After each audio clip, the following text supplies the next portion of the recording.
It's week 11 of the NFL, and we're ready for our FanDuel picks. We did a great job in week 10 in cashing in our cash lineups. We're going to try to do the same thing this week with our week 11 picks. All coming up now.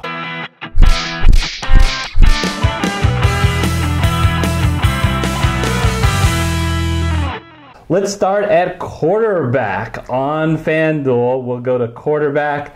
And Gary, he's the second highest quarterback on DraftKings. That is Carson Wentz. But look how far we have to go down on DraftKings. He's QB 8.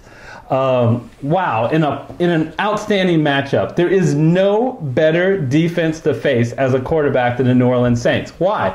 The Saints are actually very good against the run, but they're not good against the pass. 31st against the pass. Yeah, they're obviously suspect. And I'm going to take a look at Carson Wentz's game log here, and you can see he has performed. I love the fact that he has all these weapons. He has Zach Ertz. He has Alshon Jeffries, and he has his newest weapon, Golden Tate, learning the offense. And I really think he is going to hit his stride. And, of course, the thing with Carson Wentz is, besides all the passing yards, which you love the fact that he will help you with his legs. You see 2 carries, 6 carries, 3 carries, 2 carries, 5 carries. He is going to help you with his arm and his legs. So I'm going to select Carson Wentz. On FanDuel, a reasonable bargain at $7,700. So at running back, Gary, last week it worked out when we don't have a situation where we have a guy who is a major bargain because of an injury or something that FanDuel doesn't know about. I'm inclined to want to pay up, especially when I think that a star is going to go off. And I do. And I'm going to pick pretty much, I'm actually surprised that again, at DraftKings, he's higher priced. At a little bit of a bargain, Ezekiel Elliott at $8,400. He's the definition of a bell cow back. He's going to get 25-plus touches. And he faces a simply dreadful Atlanta Falcons rush defense. I think he's going to go off, Gary. Yeah, I mean, as if he needs to face a bad defense. Ezekiel Elliott goes off almost no matter what, as long as he's not facing Washington Redskins for some odd reason. Not that they're bad, but still, Atlanta is just, it's like the cherry on the sundae. You know he's going to get anywhere between 20 and 25 carries. He'll also get a few passes. So that level of touches puts him way in the upper echelon, and he's terrifically efficient at it. You know, he's in the top 5 efficiency as a running back. What does that all translate to? You can basically dial it in that he's going to get 100 yards plus on the ground. He's going to get a little in the air. And like I said, bell count back. So for all those third down and goal line carries, he's your guy. He never gets spelled. It's a huge opportunity. Yeah, and Atlanta is particularly bad at defending running backs coming out of the backfield. Duke Johnson took advantage of them just last week. And Ezekiel Elliott, contrary to what some people thought at the beginning of the season, does get very involved in the passing game. 6 receptions last week. 4, 2. Earlier he had 7 and 5. I mean, this guy... I expect him to have a huge game. I'm like a drunk sailor, Gary. I love spending my money on top running backs, and a drunken sailor. Drunken sailor. I'm going. Wow. I'm going even higher on the list, and I'm going to select Saquon Barkley. I just love the matchup with Saquon Barkley here. I'm going to take a look at his game log. The Tampa Bay Buccaneers can stop nobody, Gary. No one. That defense is absolutely horrible. Yep. And just looking at Saquon's stats here, look at his receptions in the last few weeks. 9. He's like a number 1 wide receiver production you're getting out of a running back, in addition to the fact he's a bell cow running back. No, that's right. I mean, when you think about the weakness of Tampa Bay, you can run on these guys. Sure, of course you can. I mean, they're 28th in running. They're worse, actually, in passing. They're 29th. And with Saquon Barkley, you care about both, right? The reality is they're going to be passed. Now, the thing about Tampa Bay, in stark contrast to the Giants, is Tampa Bay will score a lot. Right, so you almost focus more on the defense against the pass versus defense against the run because you got to play catch up with these guys. But the New York Giants, for all of their, shall we say, deficiencies in quarterback and offensive line, their skill players in Barkley and Odell Beckham Jr. are undeniable. So you know they're going to those two stars with all of their production, and they're going to need a ton of it to keep up with Tampa Bay. So you just love that kind of scenario. Yeah, you know you're going to get high volume. It's a picket game, and Tampa Bay makes a lot of mistakes with Ryan Fitzpatrick. A lot of turnovers, a lot of interceptions. There's going to be a lot of opportunities for the Giants in this game. Let's switch over to wide receiver. And admittedly, I have spent a lot of money at running back, which means I need to be a little bit more frugal on wide receiver.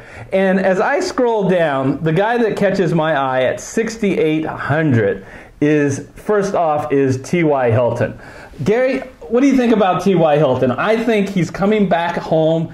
Andrew Luck is just throwing the ball all over the place, a ton of passes, and still his favorite weapon is T.Y. Hilton. Look, the last time Andrew Luck was healthy and slinging it all over the field, who led the NFL in yardage? I believe that was T.Y. Hilton. I believe that was T.Y. Hilton. Thank you. And that dynamic duo was back. Thank you for the softball question. Look, here's the deal. The duo was back. T.Y. Hilton is the number one receiver on a top 5 passing offense. And yet he's well below the top 10 in pricing in FanDuel. So it's a great bargain for a high value player. And you're getting the bargain because he's had a couple of bad games. But historically with T.Y. Hilton, he almost always performs better at home than on the road. And the Colts are back at home facing Tennessee. I think he's going to definitely pay off on the value of 6,800. Yeah, tough pass defense, but that has never stopped the Colts all season. My next wide receiver, I'm going to have to scroll down a little bit and pick Larry Fitzgerald. I really wanted to pick him last week. I just didn't have enough money. I'm not going to make that mistake this week. Larry Fitzgerald, now, he faces the Oakland Raiders defense. Sorry. Yeah. I have trouble. Did you say defense in quotes? I'm just curious. Is that one of those air quote kind of things? Trouble not laughing. Wink, wink, nudge, nudge, defense. Right. There is open borders. Open border. You know, Eric, they're 21st against the pass, which makes you wonder, gee, that means there's 11 teams worse than them. But that's only because teams get well ahead of them in the second half and they don't pass. And that likely won't happen with the Cardinals. So they're going to be using Fitzgerald all day long. And I want you to look at the last 2 weeks when offensive coordinator Byron Leftwich, who's been calling the plays, has taken over. And Larry Fitzgerald, he has actually openly said, I want to get Larry Fitzgerald more in the offense. Now, normally in coach speak, like, yeah, whatever. But the proof's in the pudding. He's actually done it. He's got over 10 targets a game in the last 2 games, which is a pretty stark contrast to what he was early in the season. So you love the guy's volume. So enough said. And at 5,900, he's a bargain. So I'm going with Larry Fitzgerald. My last wide receiver is going to be Corey Davis. Corey Davis is playing the Colts. Now, although Tennessee kind of plays a slow pace, not so with the Colts. The Colts play a very fast pace, so that's a great team for Corey Davis to face. Not only the fact that the Indianapolis pass defense is very friendly, 24th in the NFL, but look what Corey Davis has done recently. Double digits in targets in both of the last 2 weeks, Gary. Yeah, and you know, a little bit underwhelming efficiency 2 weeks ago and, you know, a couple games before that. But, man, last week, you just got to love Corey Davis. It's almost like the breakout game that we were looking for from Corey Davis. And the thing that I love is that he's not going to have a whole lot of games like that where he gets, you know, multiple red zone targets, trips to the end zone, over 100 yards, et cetera, et cetera. But you love the fact that he consistently is the Titans' #1 receiver and seems to now be you know, pretty well reliable to get 8 to 10 targets per game. And that kind of a volume with a wide receiver that's literally outside the top 20 in pricing is almost unheard of. It's a terrific value. He has a special rapport with Marcus Mariota, and as Mariota has picked up his game in the last couple of weeks, now healthy, Davis has been the beneficiary. All right, so we have wrapped up the wide receivers.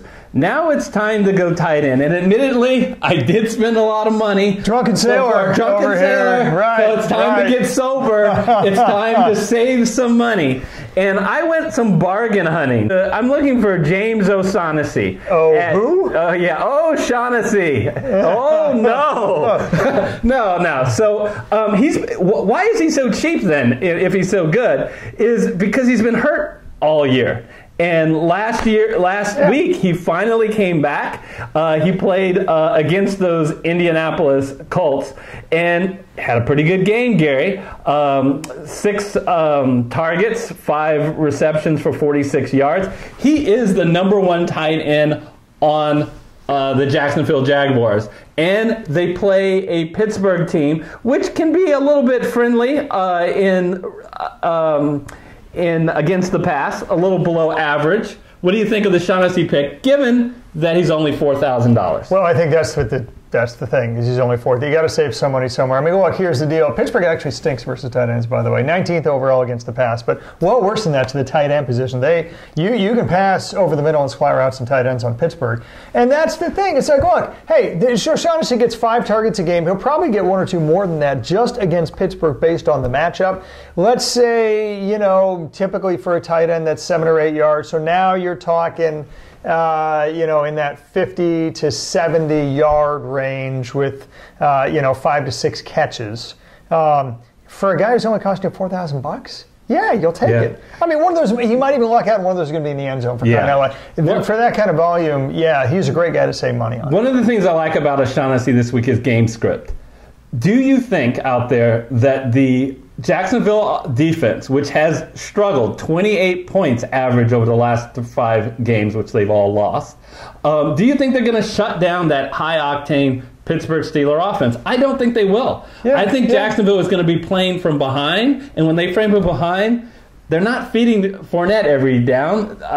Blake Bortles is throwing the ball, slinging it all around, and I think Shaughnessy could be the beneficiary. No, that's right. They'd love to have it be Fournette, but game script in the second half, it's probably not going to work out that way. All right. So, yeah. Because I saved money, my flex player at 6... Are you getting drunk again, Sam? No, I can spend some money. And I'm spending it on my star from last week, David Johnson. I picked David Johnson last week because I believe...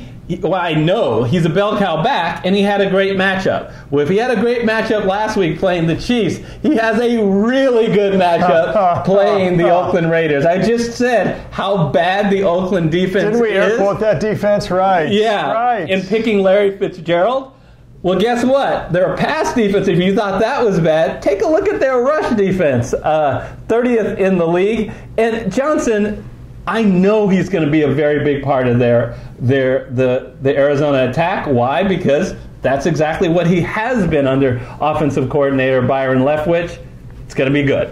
Yeah, he's loving Leftwich, no question about it, because he's being utilized now over 20 times a game.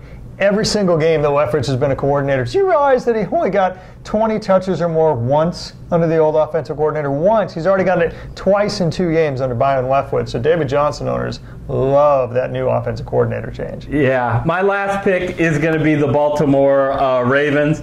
I really love this defense. Let's be honest, they're 6th in the league in sacks at 3.1 a game. They're 2nd in overall points allowed. They're just an awesome defense. And they play a Cincinnati Bengal team whose offense, Gary, looks completely different without A.J. Green. They're just not as effective, so I'm happy with the Baltimore pick. Yeah. So let's take a look at my lineup. It's Carson Wentz, Ezekiel Elliott, Saquon Barkley, T.Y. Hilton, Larry Fitzgerald, Corey Davis, James O'Shaughnessy, David Johnson, and the Baltimore Ravens. We hope you enjoyed this video. If you don't like any of these picks, you always can swap out one of them for one of your own. But I really like this cash game pick. Absolutely, and the track record's good because we blew way beyond the threshold for cashing out last game, so I like our odds. If you also play DraftKings, be sure to check the video out. It should be, once it's out, we'll have it in our end screen where you can click on right now and check out that video. And if you haven't yet, please go ahead and hit the red subscribe button and then the bell icon to be notified of future videos. And until our next video, we'll see you next time. See you then.